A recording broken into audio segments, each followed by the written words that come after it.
केल्या, प्रस्ताव उभा केलाय, त्या अधिकाऱ्याच्या कार्यालयात टाळे सुद्धा ठोकलेले आहे. त्याचबरोबर अनेक आत्मधनाचे सुद्धा विचार दिल्यात. पण का दिल्यात तर कामगारांचा न्याय हक्क त्याला लवकर मिळाला पाहिजे, त्याचा अधिकार त्याला मिळाला पाहिजे. जे वेळ होतोय यासाठी आमचा लढा होता प्रमुख आहे. आपली राष्ट्रीय बहुजन कामगार महासंघ एक आक्रमक संघटना म्हणून या महाराष्ट्रामध्ये ओळखली जाते. आज आपली संघटना मेळावा घेते, अधिवेशन घेते, प्रबोधन करते, आपली एकजूट दाखवते. खऱ्या अर्थानं गल्ली कोणाचे लपून छपून जे एजंट बसल्यात ते खऱ्या अर्थानं आपल्या गोरगरीब सर्वसामान्य कुटुंबातील कामगारांना लुटायचं काम करते.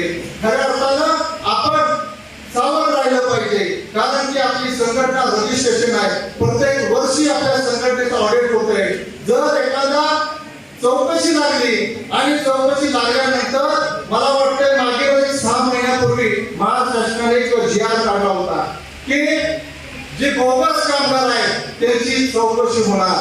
नुसती पेपरला बातमी आली राजे, सगळे एजंट लोक कुठल्या तरी भिडात लपून बसले.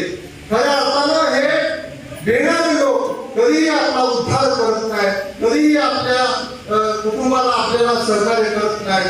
खऱ्या अर्थानं आमची संघटना आहे ती आक्रमक रस्त्यावर उतरणारी संघटना आहे. तुम्हाला ज्या ज्या वेळेस जिथं जिथं अडचण येईल, एखादी प्रश्न सुटत नाही, काय प्रलंबित काम असतील तर प्रत्येक तालुक्याच्या ठिकाणी आपले कार्यालय आहे. आपल्या संघटनेच्या माध्यमातून आणि महाराष्ट्रावर काम चालू आहे. महाराष्ट्रावर काम करत असताना माझे जे शिलेदार आहेत ते या ठिकाणी काम करत आहेत.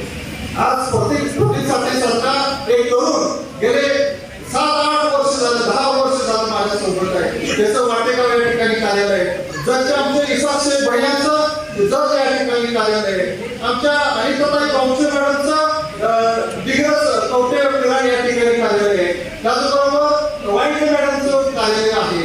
अमित भैयांचं पोलीसला कार्यालय आहे. आमचे विभूती सर आल्यात आटपाडी या ठिकाणी कार्यालय आहे. अर्चना मॅडम या ठिकाणी आल्यात. आता लवकरच खानापूरला आम्ही कार्यालय चालू करतोय. आमची सणाशेख या ठिकाणी आल्या, ती सुद्धा खूप महापोलीसर असतील, दादा महापोलीसर असतील, आमच्या रेणुकाताई भोसले मॅडम असतील, त्या खानापूर तालुक्याचं कार्यालय चालवतात. शिरा तालुक्याचे आमचे अमृत दरबाडे हे सुद्धा चांगल्या प्रकारे काम करतात. शैलेजाताई दिवे असतील, छायाताई आमच्या लोहार असतील, सर्व या ठिकाणी मला वाटते अमृतताई लोढे मॅडम गेल्या त्याही मिरज तालुक्याचं काम करतात. आमचे कुलदीप पाटील या ठिकाणी काम करतात. खूप अतिशय चांगल्या पद्धतीनं या महाराष्ट्रामध्ये आपले पोलीस संख्येत सावध काम करतात.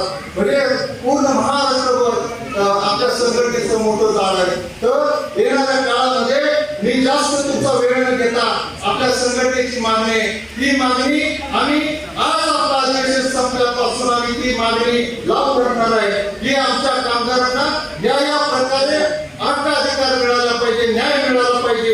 ही मागणी आम्ही तुमच्यासाठी धरणार आहे आणि आंदोलन मोर्चे आणि काय करावं लागलं तर आम्ही त्या ठिकाणी करू. आमचं एक नियोजन आहे की मुंबई आझाद मैदान या ठिकाणी एक आंदोलन करायचं. त्या ठिकाणी आपण एवढ्या मोठ्या संख्येने या ठिकाणी उपस्थित राहिला, त्याही वेळी आपण एवढ्या मोठ्या संख्येनं महाराष्ट्रातून आपण आझाद मैदान या ठिकाणी उपस्थित राहायचं आहे. काम करत असताना पहिली मागणी आपण या ठिकाणी आपण घेणार आहे की मुलांची शैक्षणिक शिष्यवृत्ती या सरकारने शासनाने थोडी बंद केल्या, ते पुन्हा ते अनायासित चालू झाले पाहिजे, ही आपली पहिली मागणी आहे. दुसरी गोष्ट, सांगली जिल्ह्यातील प्रत्येक तालुक्यात आपले रिन्युअल आणि पेंडिंग जी काय कामं आहेत ते लवकरात लवकर झाले पाहिजे. कामगारांना ज्या जागा नाही, ज्यांना घर नाही, त्याला स्वतःचं घर मिळालं पाहिजे, ही सुद्धा आपली या ठिकाणी मागणी आहे. कामगारांच्या मुलांना ऑनलाईन आता प्रणाली चालू झाल्या, त्या कामगारांच्या मुलांना लॅपटॉप मिळाला पाहिजे, टॅब मिळाला पाहिजे, ही आपली मागणी आहे. कामगारांच्या मुलांना शाळा आपल्या जवळ 1 किलोमीटर 1.5 किलोमीटर असते, मुलगा लवकर शाळेत पोहोचण्यासाठी त्याला सायकल देण्यात यावी. किमान लवकर घरी आला तर अभ्यास करेल, सायकल मिळाली तर तो लवकर शाळेमध्ये पोहोचेल, ही आपली मागणी या ठिकाणी. कामगारांच्या मुलांना एक खेळाची आवड व्हावी. मुलगा शाळेतून आल्यानंतर कुठेही आपल्याला एखाद्या चौकात बसलेला दिसतो, कुठेतरी खेळताना दिसतो, पण एक क्रीडा क्षेत्रातले जे काय खेळाचे जे साहित्य आहे ते सुद्धा कामगारांच्या मुलांना खऱ्या अर्थानं क्रीडा साहित्य म्हणून एक किट कामगारांच्या मुलांना मिळालं पाहिजे.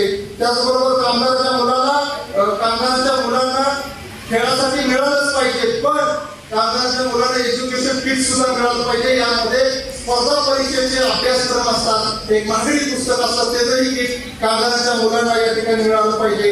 त्याचबरोबर प्रत्येक कामगाराला प्रत्येक महिन्याला 5,000 रुपये त्याच्या खात्यामध्ये थेट मिळालं पाहिजे अशी आपण मागणी करतो. का तर या मंडळामध्ये 25,000 कोटी रुपये त्याचे राष्ट्रीय बहुजन कामगार महासंघाचा